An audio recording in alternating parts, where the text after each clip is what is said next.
महोदय, हमारी शिक्षा प्रणाली का एक और दोष है, दिन प्रतिदिन बच्चों के बस्तों का बोझ बढ़ता जा रहा है।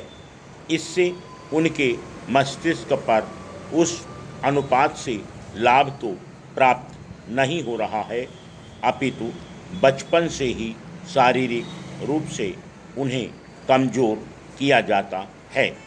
इस संबंध में कुछ दिनों पूर्व एक शिक्षाविद ने अपनी सिफारिशें दी हैं कि बच्चों के बस्तों का वजन कम किया जाए और गृह कार्य आदि करने के कार्य से मुक्ति दिलाई जाए।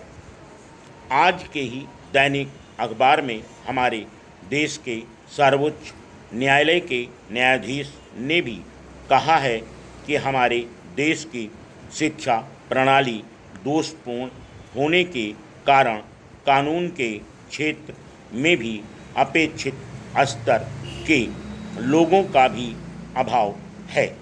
विश्व में सभी देश किसी न किसी प्रकार की समस्या से ग्रसित होते हैं और समस्या को हल भी किया जाता है।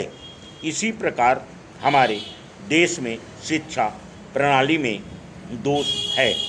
इस संबंध में इसे दूर करने के प्रयास किए भी जा रहे हैं। जैसे आजकल कई स्कूलों में टंकण, कंप्यूटर आदि की शिक्षा दी जाती है।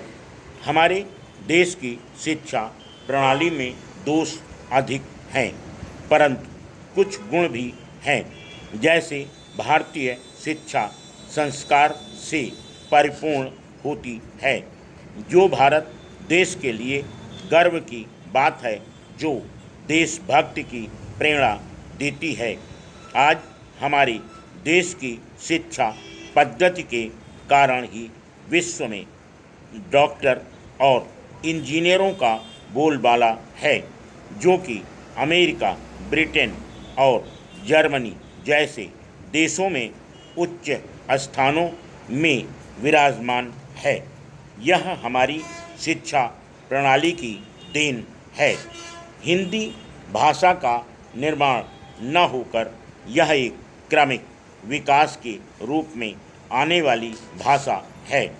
यह देवनागरी लिपि में लिखी जाने के कारण देव भाषा मानी जाती है। प्राचीन काल से प्रचलित संस्कृत भाषा से अधिकांश भाषाएं उत्पन्न हुई हैं, परंतु जहाँ तक हिंदी का प्रश्न है, वह संस्कृत का ही एक सुधरा हुआ रूप है। हमारा देश विभिन्न विदेशी आक्रांताओं द्वारा रौंदा गया, परंतु वह इस देश की सभ्यता व संस्कृति को नहीं मिटा सके।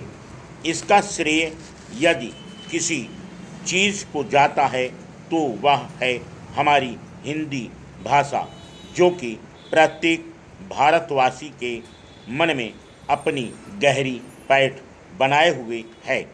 क्रमिक विकास के रूप में आज हमारे सामने हिंदी एक परिष्कृत भाषा और राजभाषा के रूप में विद्यमान है।